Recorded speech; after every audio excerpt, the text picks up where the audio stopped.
Anda telah mengunduh podcast yang dipaparkan oleh Pendeta Dr. Erastus Sabdono ini dari truth.id/voice. Selamat mendengarkan podcast ini. Shalom, Bapak, Ibu, dan saudara-saudara yang terkasih di dalam Tuhan. Kebenaran saat ini berjudul Peringatan Tuhan. Betapa beruntungnya kita yang menyediakan waktu untuk membaca Alkitab, mendengarkan khotbah dari hamba-hamba Tuhan yang memang benar-benar diberi hikmat oleh Tuhan untuk menyampaikan firman Tuhan. Karena firman yang kita dengar menghidupkan pengertian yang murni. Orang bisa membaca Alkitab, bisa mendengar khotbah, tetapi kalau tidak dalam pimpinan Roh Kudus dan firman yang dia dengar bukan oleh pimpinan Roh Kudus, maka hal itu tidak akan menghidupkan pengertian yang murni. Dan harus diingat bahwa pengertian kita itu tidak sekaligus berkembang secara instan, melainkan lewat proses, bertahap. Seakan-akan kehidupan kita yang mencari Tuhan tidak mengalami perubahan yang berarti, tetapi lewat proses yang panjang. Ketekunan yang dilakukan dalam waktu sekian tahun, baru kita bisa benar-benar melihat perbedaannya. Jadi sejatinya, pemberitaan firman Tuhan yang benar itu membuat peringatan. Sejatinya, pemberitaan firman Tuhan yang benar itu memuat peringatan. Entah kita sadari atau tidak, kita sering mendengar peringatan-peringatan itu. Apakah bicara mengenai waktu kita yang singkat, kekekalan yang dahsyat, mengerikannya terpisah dari hadirat Allah, atau kuasa kegelapan yang mengancam? Peringatan-peringatan tersebut menghidupkan pengertian yang murni, dan pasti hidup kita menjadi tidak ceroboh. Kita tidak bisa menyaksikan orang-orang yang hidup dengan sembrono dan tidak memedulikan kekekalan, walaupun tidak mau masuk neraka, tetapi mereka mengarahkan diri ke api kekal. Tentu tidak ada orang yang mau masuk neraka, tetapi mereka tidak mau memperkarakan hidupnya dengan Tuhan, tidak memiliki pengertian yang murni karena tidak pernah mendengar peringatan-peringatan.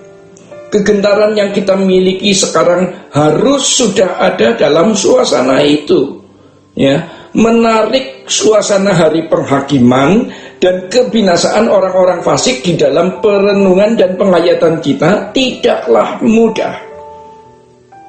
Atau menarik suasana di hadapan pengadilan Tuhan dan mengerikannya keterpisahan dari Allah untuk kita bisa hayati bukanlah sesuatu yang mudah. Tetapi pengertian yang murni akan memampukan kita menghayati hal tersebut. Dan kalau kita mampu menghayatinya, kita tidak usah dipaksa untuk hidup suci. Kita tidak perlu diancam untuk hidup suci, tidak bercacat, tidak bercela. Kita sudah terpacu untuk hidup suci, tidak bercacat dan tidak bercela. Tidak perlu diiming-imingkan sesuatu. Kita pasti sudah rela mengorbankan apapun demi pekerjaan Allah. Bapak, Ibu, dan saudara-saudara yang terkasih di dalam Tuhan, di lain pihak, kita sudah bisa menarik indahnya kerajaan surga. Hamparan padang hijau yang tidak bertepi, pengertian yang murni. Kemudian kita melihat ayat berikutnya, supaya kamu mengingat akan perkataan yang dahulu telah diucapkan oleh nabi-nabi kudus, dan mengingat akan perintah Tuhan dan juru selamat yang disampaikan oleh rasul-rasulmu kepadamu. Ketika Petrus menulis surat ini, tidak jelas dokumen apa yang dimiliki oleh Rasul Petrus, tetapi pasti paling tidak ada dokumen lisan yang menjadi pengetahuan mereka, yang karenanya Petrus mengatakan, mengingat akan perkataan yang dahulu telah diucapkan oleh nabi-nabi kudus, dan mengingat akan perintah Tuhan dan juru selamat yang telah disampaikan oleh rasul-rasulmu kepadamu. apa yang menjadi dokumen lisan yang dipahami. Ya, yang Petrus ketahui dan penerima surat ini juga pahami. Ini yang terutama harus kamu ketahui ialah bahwa pada hari-hari zaman akhir akan tampil pengecek-pengecek dengan ecek-ecekannya, yaitu orang-orang yang hidup menuruti hawa nafsunya. Kata mereka, di manakah janji tentang kedatangannya itu? Sebab sejak bapak-bapak leluhur kita meninggal, segala sesuatu tetap seperti semula pada waktu dunia diciptakan. Pengecek-pengecek ini bukan mengejek hanya dengan kata-kata, tetapi lebih kuat, yaitu dengan perbuatan. Sikap hidup, perilaku yang merupakan bentuk ejekan sekaligus pemberontakan yang mengisyaratkan bahwa Tuhan tidak akan datang. Bahwa apa yang dikatakan nabi-nabi dan rasul-rasul yang meneruskan ucapan Tuhan dan juru selamat kita, Tuhan Yesus, itu omong kosong. Kita tahu, ya, bahwa kalau dusta yang diucapkan terus-menerus, maka akan dianggap atau diakui sebagai kebenaran. Kalau kita di Indonesia masih ada dalam suasana keberagamaan, agama A, agama B memiliki perbaraan atau api ibadah yang menyala, termasuk kekristenan.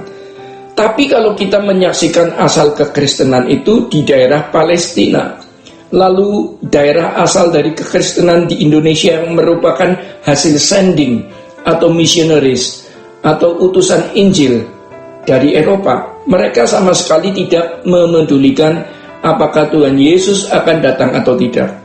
Benar-benar mereka tidak memiliki pengertian yang murni karena sudah tidak ada lagi peringatan-peringatan. Bapak, Ibu, dan saudara-saudara yang terkasih di dalam Tuhan, banyak sekolah tinggi teologi dan seminari-seminari yang berkualitas akademis yang tinggi, ya, tetapi gereja bangkrut. Berarti tidak ada pengertian yang murni oleh peringatan-peringatan. Kalau kita berbicara LB3 itu peringatan. Kalau kita sering mengumandangkan atau mendengar langit baru, bumi baru, itu peringatan. Secara tidak langsung itu mengingatkan dunia bukan rumah kita. Semua ini akan berakhir. Kita akan menyongsong langit baru, bumi baru. Di lain pihak, ada api kekal. Kalau kita tidak memperkenankan atau kalau kita tidak diperkenankan masuk langit baru, bumi baru. Setiap kali kita bicara soal kesucian hidup, tidak bercacat, tidak bercela, itu juga peringatan. Kita harus melakukan hal ini, ya, atau kita akan binasa. Bapak, Ibu, dan saudara-saudara yang terkasih di dalam Tuhan, demikian kebenaran pada saat ini. Tuhan Yesus memberkati. Sola Gracia. Untuk berlangganan renungan harian dalam bentuk cetak, silakan hubungi Truth Literatur di nomor telepon 0878 7870 7000. Untuk mendapatkan CD khotbah, MP3 renungan Truth, dan CD album lagu produksi Sola Gracia, Anda dapat menghubungi di hari dan jam kerja di nomor telepon 021 638 60953. Tuhan Yesus memberkati. Sola Gracia.